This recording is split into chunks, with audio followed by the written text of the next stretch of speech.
This radio here looks like a coat pocket sized transistor radio, but it's actually a sub-miniature tube radio. This was Motorola's first pocket-sized radio, and one of the few radios that they seem to have advertised fairly extensively. I'm guessing because they had to sell Americans on a completely new concept. It came in a couple colors. This is the nice burgundy and gold version. This is my favorite color combo. It also came in a black and silver color, and maybe one other one. The set runs off of one C cell, which is in this compartment here, and one 45-volt battery, which is in this compartment here. Here are two examples of that 45-volt battery. Both of these are long dead. This one gives you directions for removing the connector. I don't have an Emerson branded one, unfortunately.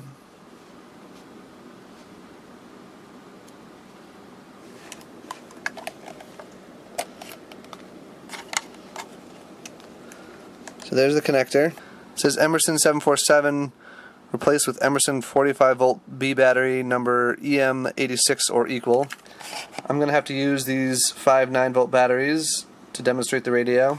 The C cell's already in there.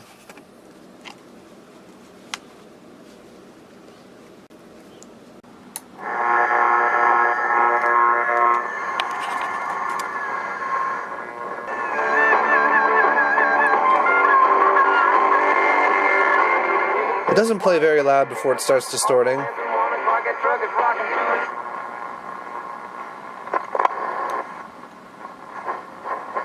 Somebody understands the edge they bring, and they're smart. They're cerebral basketball guys. Exactly. Look at Lance Stevenson is a poor man's Draymond Green. He's a pest. He gets under your skin. Visit makeaconnection.net/MHM to learn more.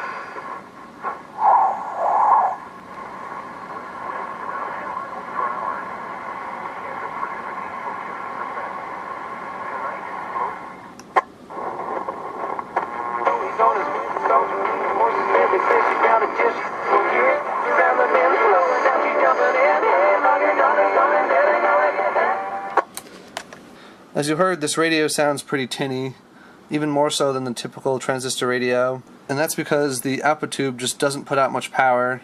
It runs off a single C cell.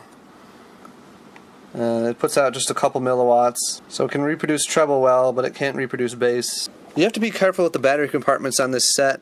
As you can see, there's chipping all along the edge there. This early plastic is pretty brittle. When there is a battery in there, or you're putting one in there, be careful you're maintaining pressure on the battery door as you slide it down. Don't just slide it down enough to disengage, because then it'll pop out and break away the plastic there. It says replace with Emerson battery number EM35 or equal, 1.5-volt A battery. The battery lid on this one's reasonably corroded. I had to scrape it clean. I'm thinking someone used mercury batteries in here for longer life. The A battery in here has a pretty short lifespan. If I'm remembering correctly, the carbon zinc batteries only lasted like 4 or 5 hours in here. This alkaline will last a little bit longer, and the mercury ones would last a little bit longer than that, but it definitely eats batteries. The power draw on the B battery isn't as bad. I'd have to measure it though to find out for sure. Strength conditioning issue with the. I hooked up my multimeter to the B battery, so it's pulling 2.7 milliamps out of there at normal volume. For the strength conditioning staff we're doing, And it doesn't really go up much when you crank it up to the point of distortion. So the B batteries would last a decent amount of time, at least compared to the A batteries, which is good because they cost quite a bit of money. I'll have to look up what they sold for, but I think it was, $4 or $5, which is quite a bit of money in today's money. Maybe, just maybe, this works. I think it's. I've got it hooked up to measure both the B battery current and the A battery current. So the A battery current from what would be a C cell is 150 milliamps.